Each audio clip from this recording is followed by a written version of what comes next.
Esselamu Aleyküm, hayırlı günler diliyoruz değerli izleyenler. Sağlıcakla programıyla karşınızdayız. Hepinize selam sevgilerimizi iletiyoruz.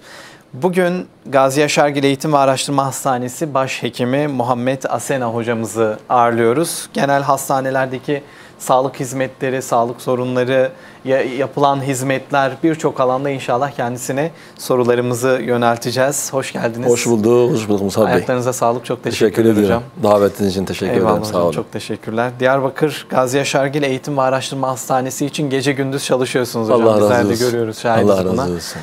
Çok güzel hizmetler yapıyorsunuz. İstedik ki bunlara hem anlatalım hem izleyenlerimize de sunmuş olalım. Bazı soru işaretleri oluyor.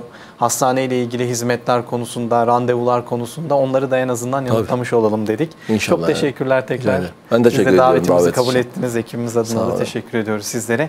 Öncelikle genel bir sağlık değerlendirmesi yapalım. Diyarbakır sağlık sektörünün neresinde duruyor? Özellikle bölgede hocam. Çünkü bildiğimiz kadarıyla birçok ilden Diyarbakır'a sağlık hizmeti görmek için vatandaşlar geliyor. Nasıl bir sağlık sektörünün neresinde? Nasıl bir hizmet veriyor Diyarbakır? Genel öyle Musab Bey, evet, çok teşekkür ederim. Sağlık çok dinamik, hiç durmayan bir süreç. Aynen. Bunu Covid döneminde de yaşadık zaten. Gazi Yaşargil Eğitim ve Araştırma Hastanesi 2 yıl boyunca çok önemli Covid hizmetlerini yürüttü. Evet. Yoğun bakımlarda yatan hasta sayılarımız 200'leri buldu. Çok şükür ciddi bir sirkülasyon. Fakat her anımız, bazen 3-4 gün eve gitmediğimiz oldu. Çok önemli badireler atlattık ama çok şükür alnımızın akıyla çıkabildik. Düşkün hastalarımız, ek hastalığı olan kronik hastalarımızı maalesef kaybettik. Yani Allah bir daha o günleri yaşatmasın. Amin. Amin. Şu an Gazi Yaşargil Eğitim Araştırma Hastanesi ve Diyarbakır üzerinde konuşursak normalde biz 5. bölge illerinin barındırdığı bir hastaneyiz. Grup içindeyiz. Mardin, Siirt, Batman ve Şırnak bize bağlı, yani üst bölge olarak Diyarbakır'a bağlı iller. Tabii Gazi Yaşargil Eğitim Araştırma Hastanesi'nde biz 6 aylık verilerimizi kontrol ettiğimizde ortalama 17 il 20 milyona yakın bir nüfusa hizmet ediyoruz. Evet. Gazi Yaşargil Eğitim Araştırma Hastanesi'nde son yine 3 ayın bir fizibilitesini yaptığımızda ortalama aylık 220-230 bin civarı hasta bakılıyor. Evet. Bunların 140-150 bini polikliniklerde, 60-70 bin civarı da acilde bakılıyor. Yani bize bu da ortalama günlük 10-11 bin hastaya tekabül ediyor.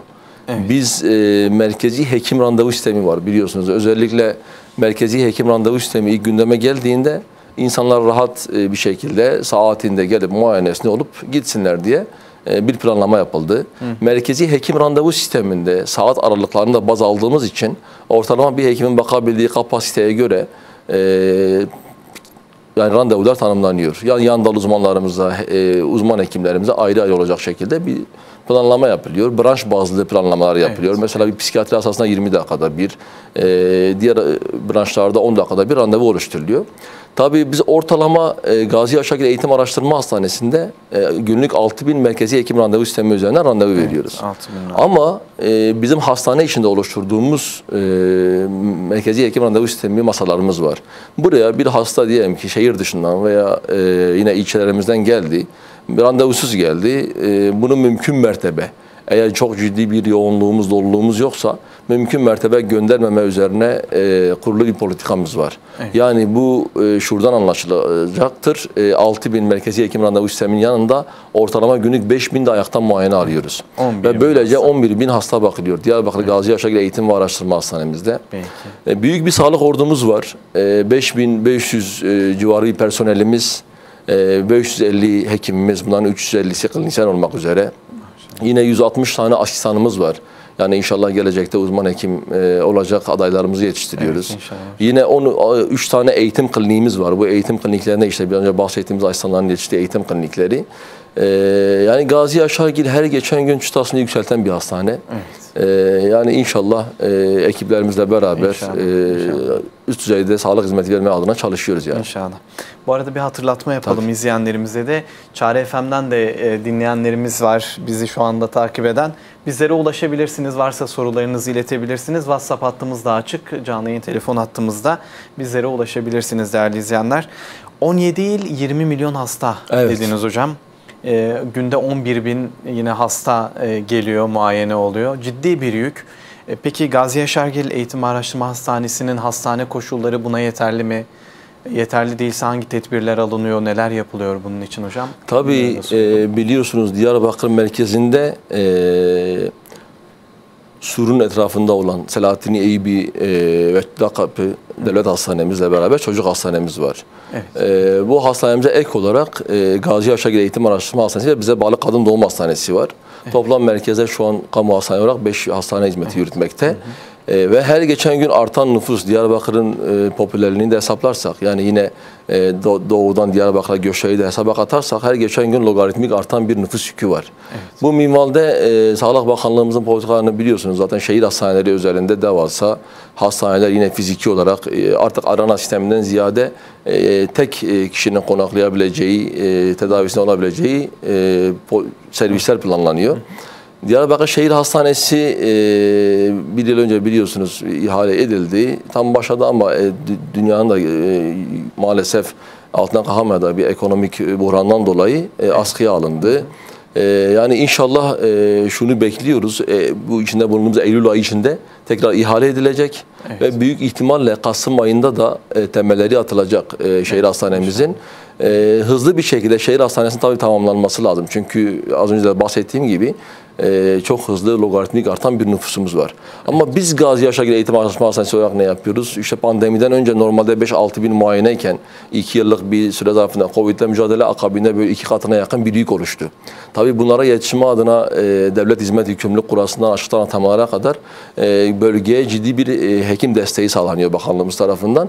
Fiziki anlamda da biz de yani yakın zamanda inşallah bir hafta önce kadar bir 16 tane poliklinik daha hizmete ekledik. Kısa sürede onların da açılışını gerçekleştireceğiz.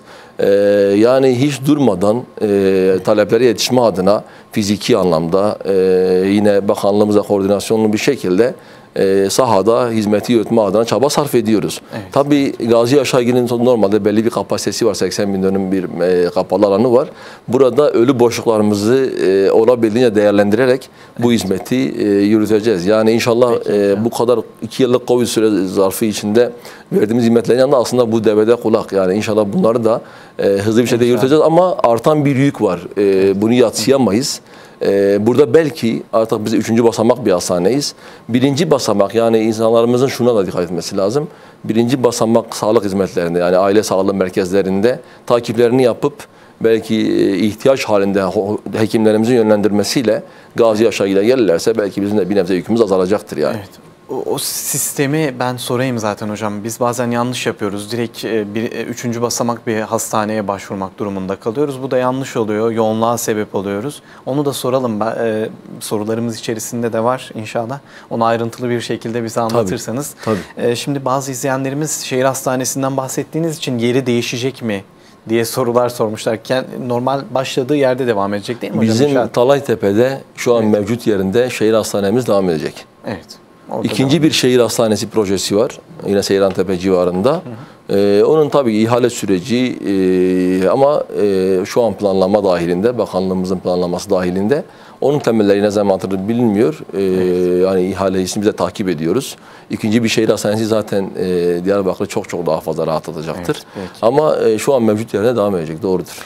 Hastane koşulları yeterli seviyeye gelmesi için ciddi bir çalışma var. Ondan bahsettik hocam. Epey koşturuyorsunuz sizler de. Şimdi hastalarla münasebet nasıl? Hastalara daha iyi hizmet verebilmek için neler yapılıyor? Onlara nasıl ulaşılıyor? Mesajları nasıl değerlendiriliyor? Hastalarla şeyi de sormak istiyorum Musa hocam. Bey, inanın yani biz Gazi Yaşargil Eğitim Araştırma Hastanesi ekibi olarak siz de hastanemize çoğu zaman belki bir fakir fukara yardım noktasında, yine bir mazluma yardım noktasında hastanemde birçok defa gelip görmüşsünüzdür.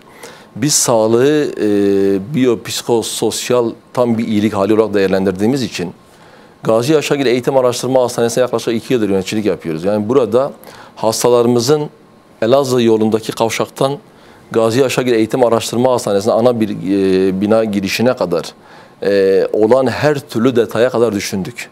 Yani çünkü hastalarımız daha hastane bölgesine girer girmez yürüdüğü kaldırımdan, geçtiği yollardan,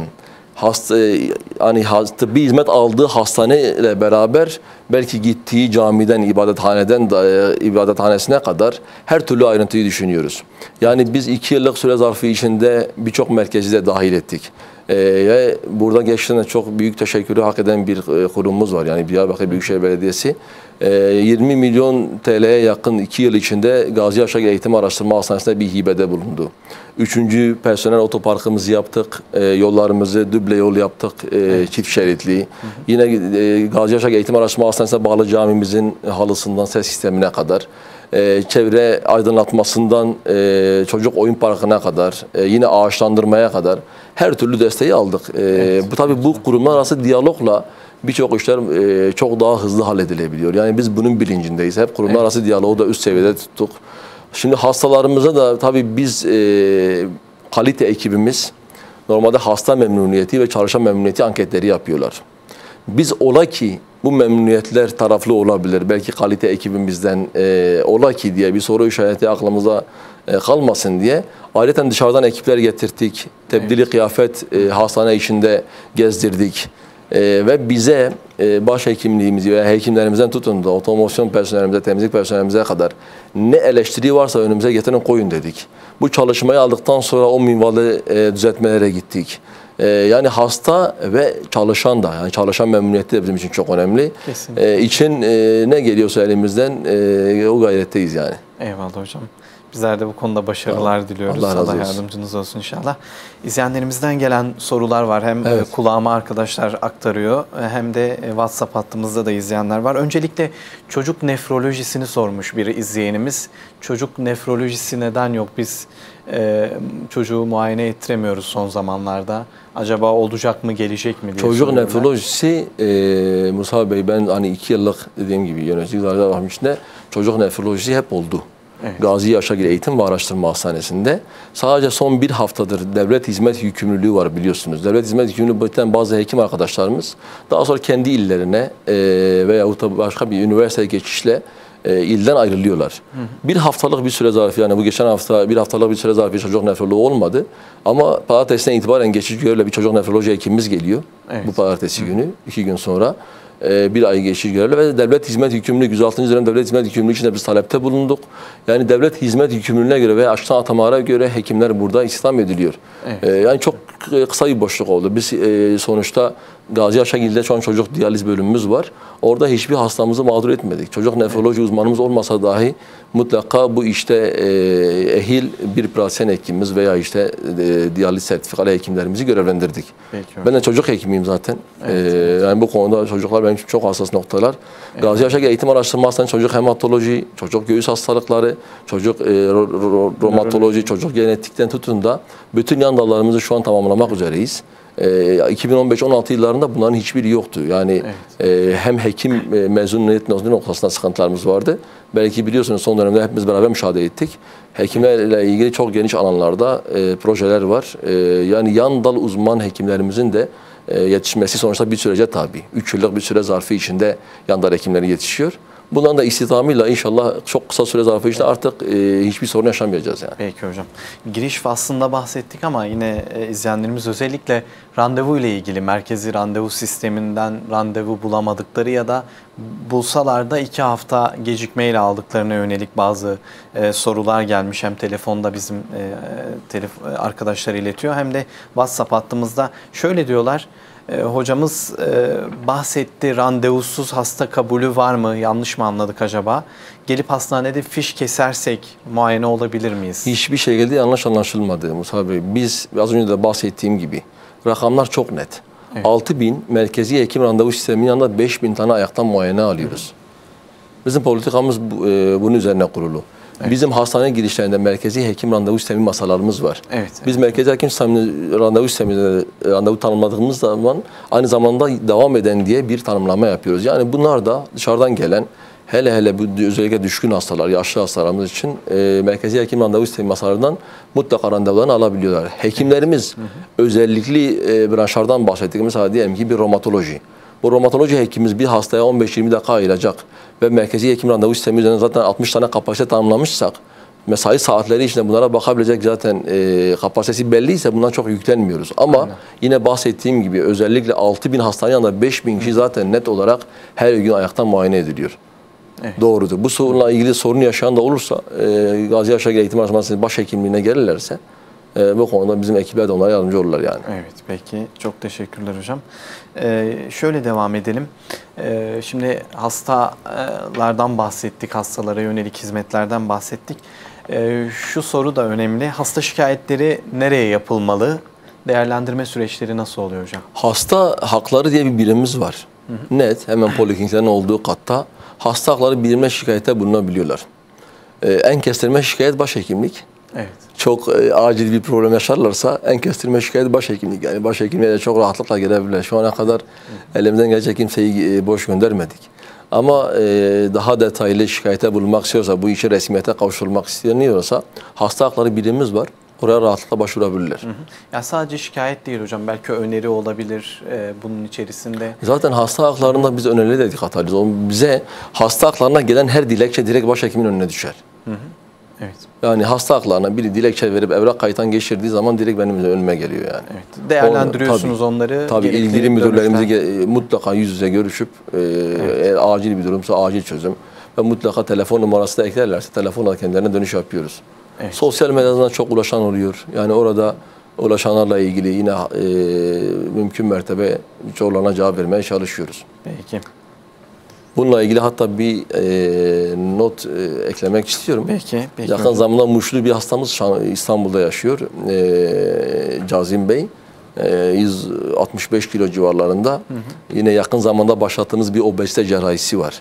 Bu Gazi Yaşargil'de önemli bir adım oldu. Yani şu anda obezite cerrahi merkezimiz var. Obez hastalarımız tamamen ücretsiz gelip cerrahi operasyonlara gidebiliyorlar. Evet. Oradan misafir ettik. Yani tedavisi oldu. Sosyal medyadan ulaşmıştı bize. Evet. Geldi. Burada bir 2-3 hafta onu misafir ettik. Sonra akabinde İstanbul'a gitti. Yani bu şekilde mümkün mertebe dediğim gibi sonuçta biz orada önemli bir noktadayız. Kesinlikle. İnsanların mutlaka dertlerine derman olmak adına oradayız. Evet, koşturuyoruz. Yani bundan kendimizden çok eminiz. Yeter ki elimizden gelen bir şey olsun. Evet. Elimizden gelenden fazlasını yapmaya gayret ediyoruz ama orada artık dediğim gibi bir noktada tıkandığımız da olabiliyor bazen. Aynen. O yollarda çözüm noktalarını yine arayışındayız yani.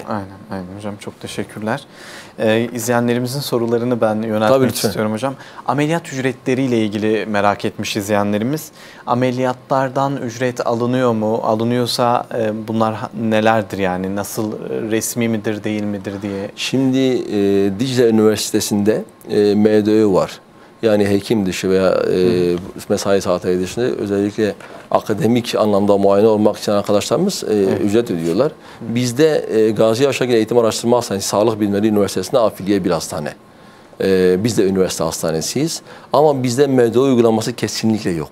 Evet. Bizim Gazi Yaşargil Eğitim ve Araştırma Hastanesi'nde hiçbir şekilde hiçbir işlem için ücret alınmaz. Sadece bizim GETAT merkezimiz var, geleneksel tamamlayıcı tıp. Orada bu akupunktur hacamatla ilgili bazen detaylar oluyor, çok cüzi detaylar oluyor. Onunla ilgili vezneye bir ödeme yapıyorlar. Vezne dışına yapılan hiçbir ödeme kesinlikle bizim hastanemizde kabul görmez yani. Öyle bir uygulama yok yani. Evet hocam, çok teşekkürler. Sosyal güvencesi olmayanların durumu nedir diye sormuş bir izleyenimiz de. Yani sosyal güvencesi yok.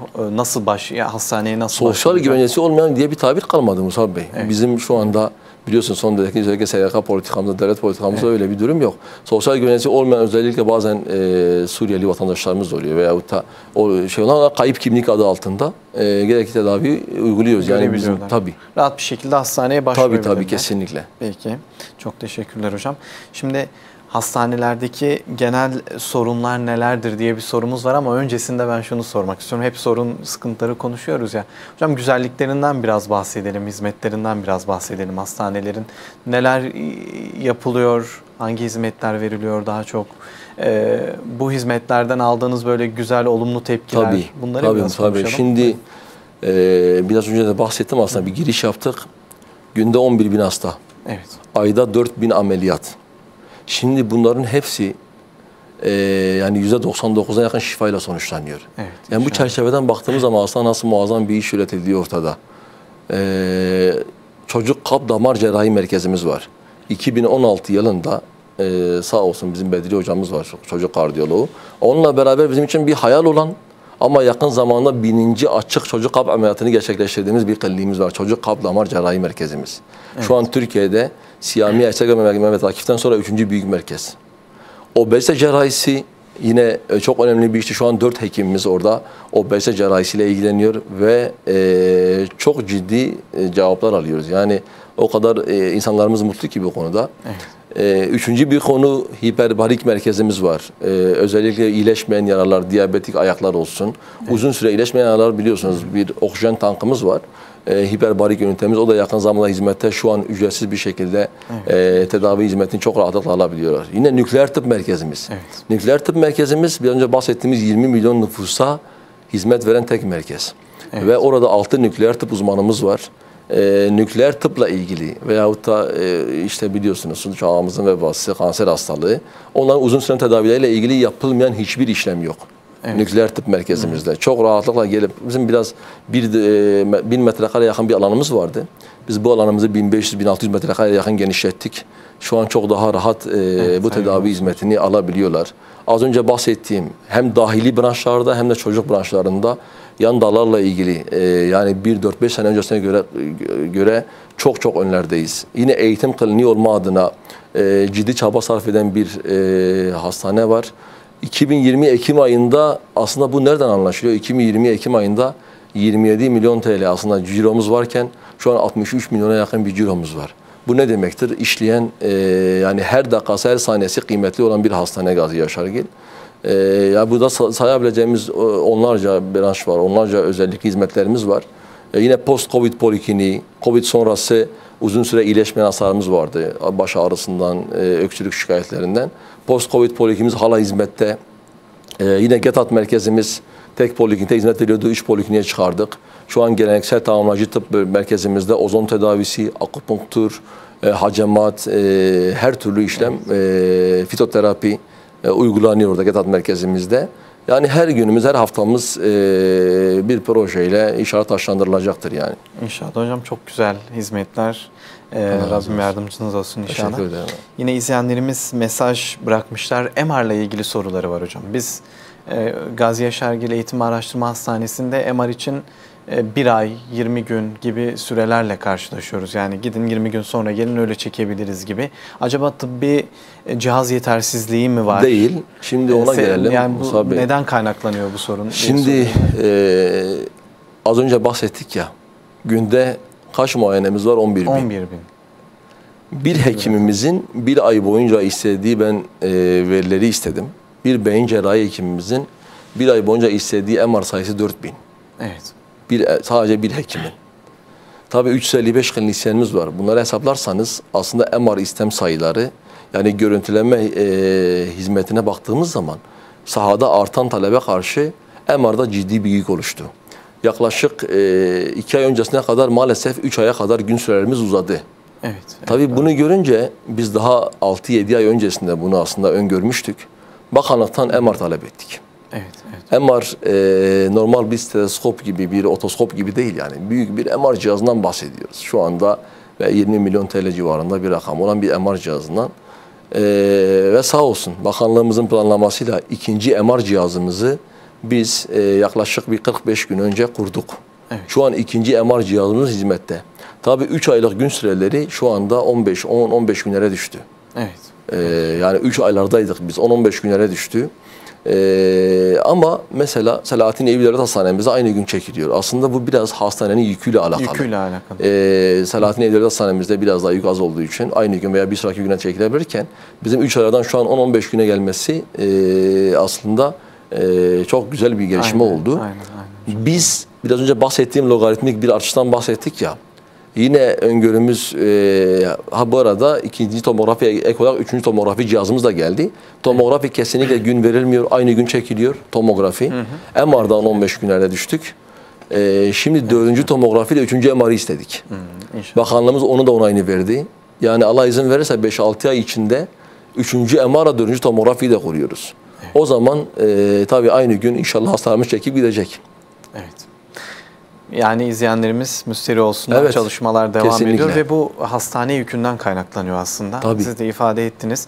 Biz bu bilgileri bilmediğimiz için hocam bazen böyle hastaneye gittiğimizde ya kardeşim bir ay kim bekleyecek ya da öyle şey mi olur gibi tepkiler verebiliyoruz. Hekim herhangi bir görüntülemeye acildir ibaresi koyduğu anda, evet, veyahut da bekletilemez ibaresi konduğu anda o hasta bekletilmez. Evet, anlaşıldı. Ama elektif şartlarda, yani hekimin de öngörebildiği süre eğer 15 gün bir ay içinde bir sıkıntı olmayacağını öngörüyorsa veya öyle bir ibare eklememişse biz dediğim gibi mümkün mertebe yetişmeye çalışıyoruz. Çünkü MR hizmetleri şu an 2 tane MR cihazı 7/24 çalışıyor Musab Bey. Evet. Şey değil.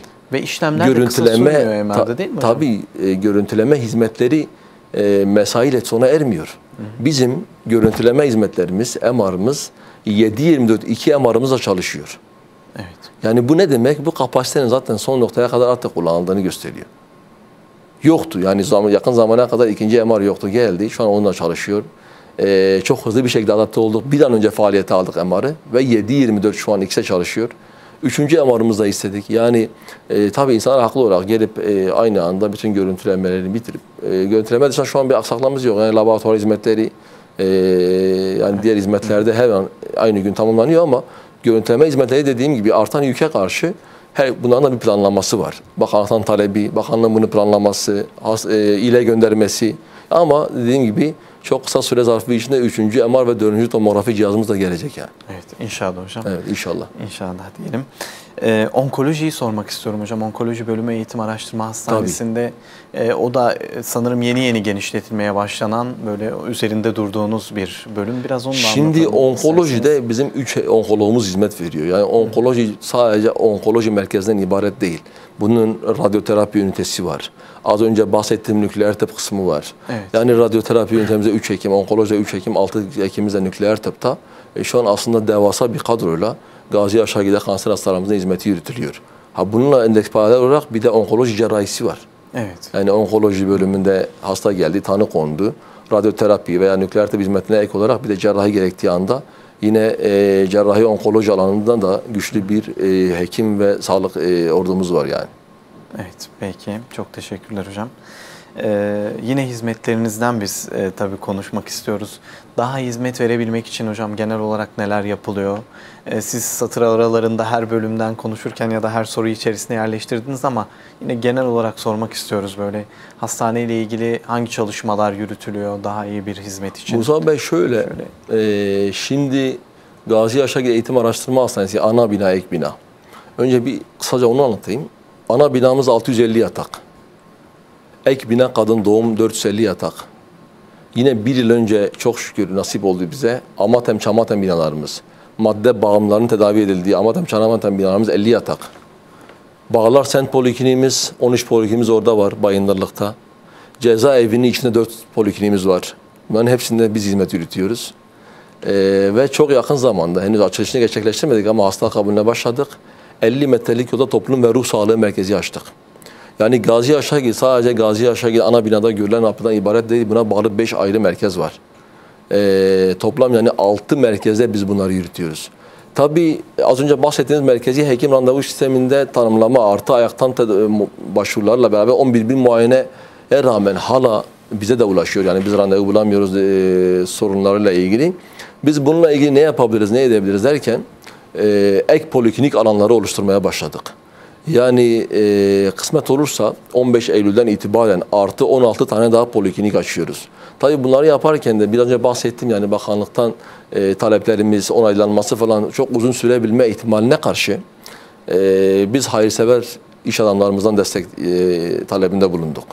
Yani 16 tane polikliniğin tamamı toplam 6-7 tane hayırsever iş adamının desteğiyle gerçekleşecek. Yani 15-20 gün kısa bir süre zarfı içinde artı 16 poliklinik daha hizmete alıyoruz. Evet, bunların her birisinde 70 hastadan bahsedersek ortalama 1000 civarı ekstra hasta daha tedavi olabilecek bizde. Bununla ilgili çalışma yürütüyoruz. Yine sağlık kurulları, çocuk sağlık kurulu 30, yetişkin sağlık kurulunda 60 tane randevu tanımlanıyor. Ama buna rağmen işte işe başlama başvuruları, güvenlikle ilgili başvurular, okulla ilgili başvurular, sağlık kurulu başvuruları da ihtiyaç olduğunu gördük ve şu anda sağlık kurullarımız tam güne çıktı. Normalde yarım gün hizmet veriyorduk. Yani sabah muayene, öğleden sonra heyet vardı. Yine 1 Eylül itibariyle tam gün. Yani sabah ve öğleden sonra hem poliklinik hizmetleri ve yine heyetlerimiz de hem sabah hem öğleden sonra oturacak. Kapasiteyi de bir %40 civarı artırıyoruz. Sağlık kurullarındaki hizmeti de dediğim gibi inşallah artırıyoruz yakın zamanda. Evet, peki. Bir izleyenimiz Eğitim Araştırma Hastanesi'ne ulaşabilmek için ücretsiz bir hat düşünüyorlar mı diye sormuş hocam. Bir otobüs hattı ya da farklı bir şey. Onu herhalde Büyükşehir Belediyesi'ne sormak lazım ya. Değil mi? Ben sorayım onlar adına. Öyle mi? Tabii Tamam hocam. sorayım yani. Çok bizi tıbbi anlamda ilgilendiren bir konu değil ama biraz önce bahsettim ya. Biz Gazi Yaşargil Eğitim Araştırma Hastanesi sınırları içinde yolla ilgili, ışıklandırmayla ilgili, ağaçlandırmayla ilgili, oyun parklarıyla ilgili belediyeden istediğimiz her talebe evet cevabı aldık ve uyguladık. Evet. Şu an kuruldu. Az önce bahsettim. Herhalde bu 20 milyona yakın bir hibeden sonra böyle bir şey de masaya yatırırlar yani. Peki. İlginç sorular geliyor tabii hocam. Onun yanı şöyle hastanenin ismiyle ilgili bir soru gelmiş. Neden Gazi Yaşargil Eğitim Araştırma Hastanesi ismi verilmiş? Hocamız Gazi Yaşargil ile tanıştı mı? Çünkü Diyarbakırlı kendisi. 11 yıl önce biliyorsunuz Gazi Yaşargil'in temelleri atıldı. Evet. Tabii kurulurken bizim Dağkapı Devlet Hastanesi sonradan Selahattin Eyübi oldu biliyorsunuz. Yani mutlaka Diyarbakır'a değer katmış insanların adları bu tür yapılara veriliyor.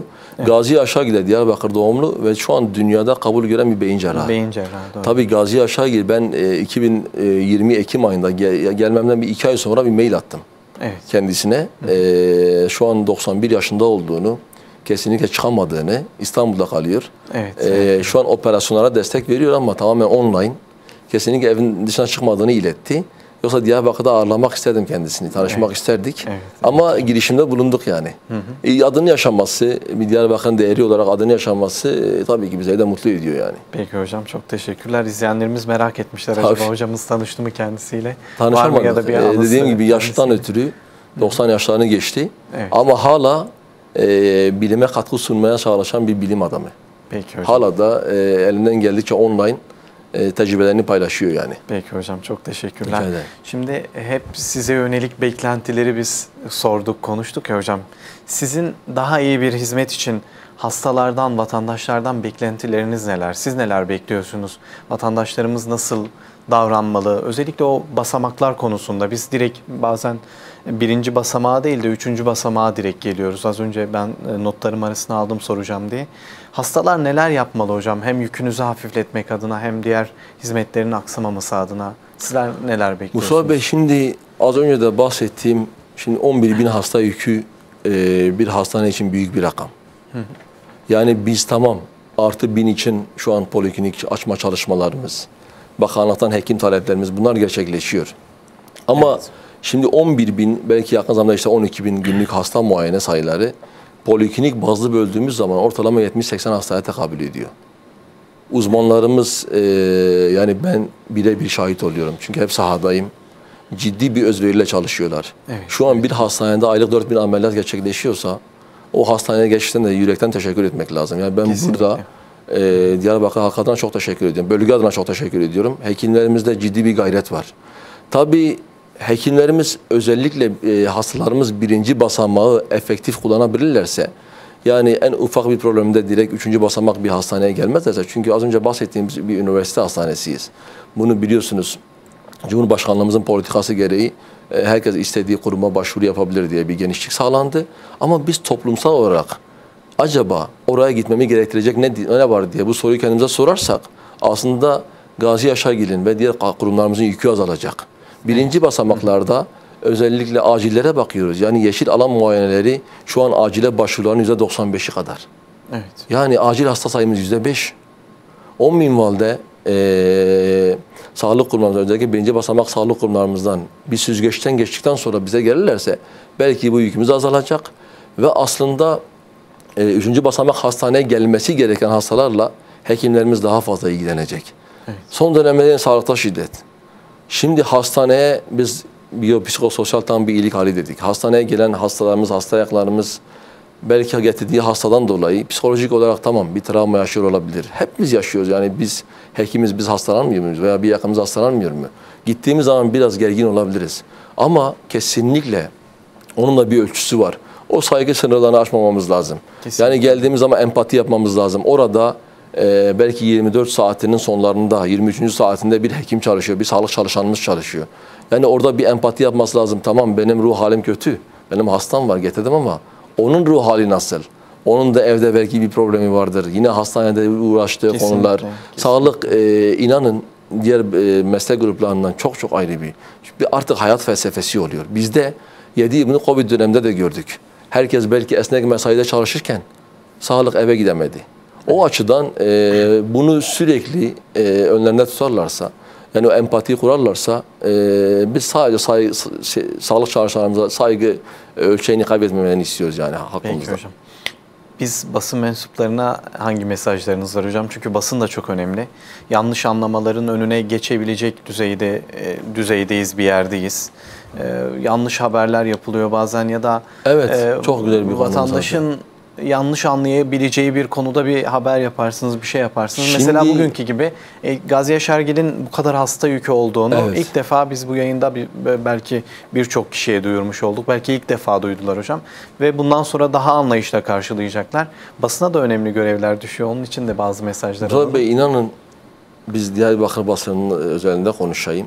Mümkün mertebe sağ olsun yani Gazi Yaşargil'deki özellik hizmetleri anlatmaya çalışıyorlar. Ama şu an günün bir vebası var, sosyal medya. En ufak bir şey bazen önümüze geliyor. Valilik veya bakanlık tarafından soruluyor. Lavabolar diyelim. Lavabolar bizim Gazi Yaşargil'deki en önemli düsturumuz tuvaletlerin temizliği, lavaboların temizliği. Aslında ben her mekan için, ben kendi özelimden söyleyeyim. Oraya gittiğimde öncelikle oranın lavaboların durumu nedir diye kontrol ederim. Evet. Ve biz ondan da sağ olsun yine ödenek tahsis edildi. Yakın zamanda onunla başladık. Gazi Yaşargil Eğitim Araştırma Hastanesi'nin bütün lavabolarını değiştiriyoruz kökten.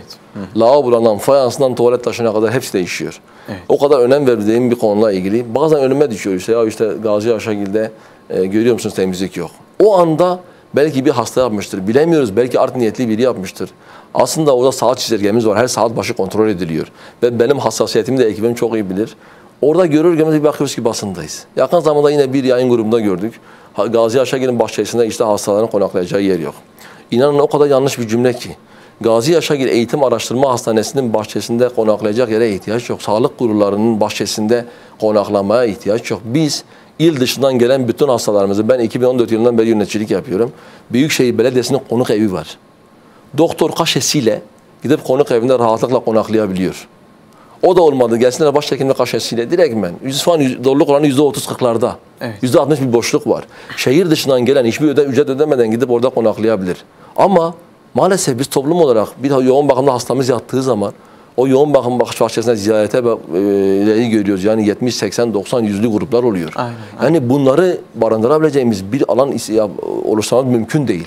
Olmadı mı çalışmamız acaba burada sosyal anlamda bir çalışma yapabilir miyiz? Yani ama İnanın onlar da yetmeyecek. Bizim toplum olarak biraz kendimize çeki düzen vermemiz lazım. Yani yoğun bakımda yatan hasta zaten biz ziyaretçi kabul etmiyoruz. Yani refakatçi bile almıyoruz. Bütün hizmetlerini biz sağlıyoruz. Evet. O yoğun bakımdaki hastalarla ilgili bir sıkıntı olduğu zaman telefonla biz arıyoruz. Gelin böyle bir problem var veya buna ihtiyaç var veya şuna ihtiyaç var. Ki ihtiyaç olduğu da çok olmuyor. Yani çoğunu %99'unu biz sağlıyoruz. Onun dışında orada beklemenin aslında bir anlamı yok.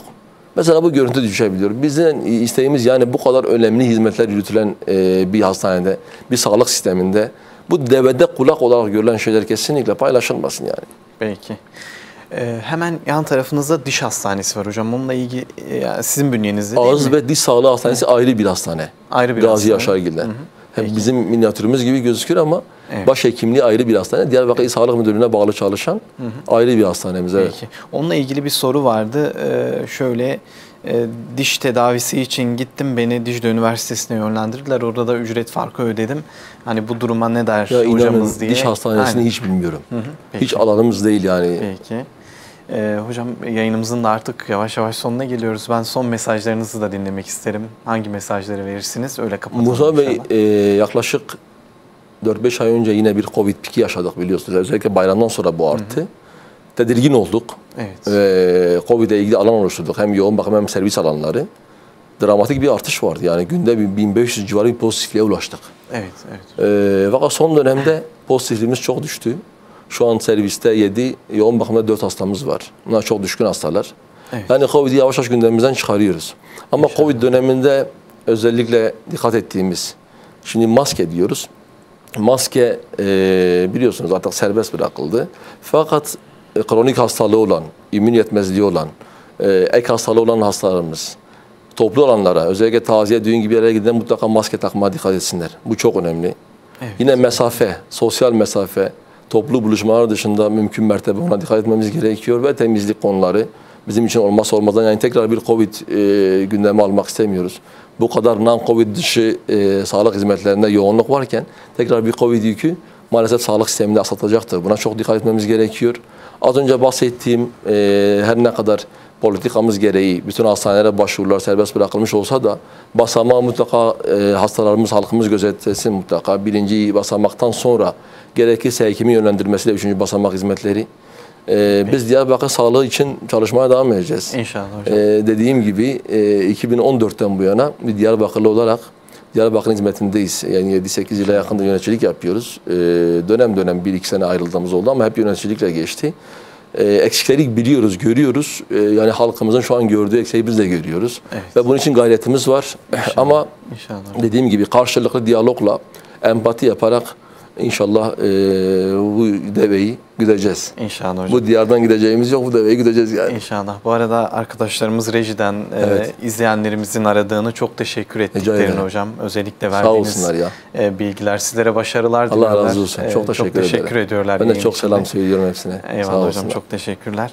Hocam ayaklarınıza sağlık. Hizmetlerinizde başarılar diliyoruz. Musa Bey, ben çok teşekkür ederim. Her daim Yani kapımız açık. Böyle sizin hizmetlerinizi programda ben anlatmanız çok için. rahatım. Eyvallah hocam. Bu Çok teşekkürler. herhalde ikinci oldu. Çok rahat bir dost sohbeti şeklinde geçiyor. Ben teşekkür ediyorum. Biz de çok İlgi alakanız teşekkürler. için. Sağ Çok olun. sağ olun. Ayaklarınıza sağlık. Hizmetlerinizde olun. başarılar tekrar. Değerli izleyenler, bu hafta gerçekten önemli bir konuğumuz vardı. Doktor Muhammed Asena hocamızı ağırladık. Kendisi Gazi Yaşargil Eğitim ve Araştırma Hastanesi Başhekimi, yaptıkları hizmetleri anlattılar. Bazı aksaklıkların olduğunu, bunların giderilmesi için çaba gösterdiklerini, bazı yanlış anlamaların da olduğunu inşallah onları da düzeltmiş olduk. Eğitim Araştırma Hastanesi üzerinde ciddi bir yük var ve bu yükü inşallah böyle hizmetleri daha iyileştirmek için çabaladıklarını da en azından öğrenmiş olduk. Sizlere de aktarmış olduk. Güzel, önemli bir yayındı. Haftaya tekrar görüşmek üzere diyelim. Sizlere Allah'a emanet ediyoruz. Hoşça kalın. Selametle kalın inşallah.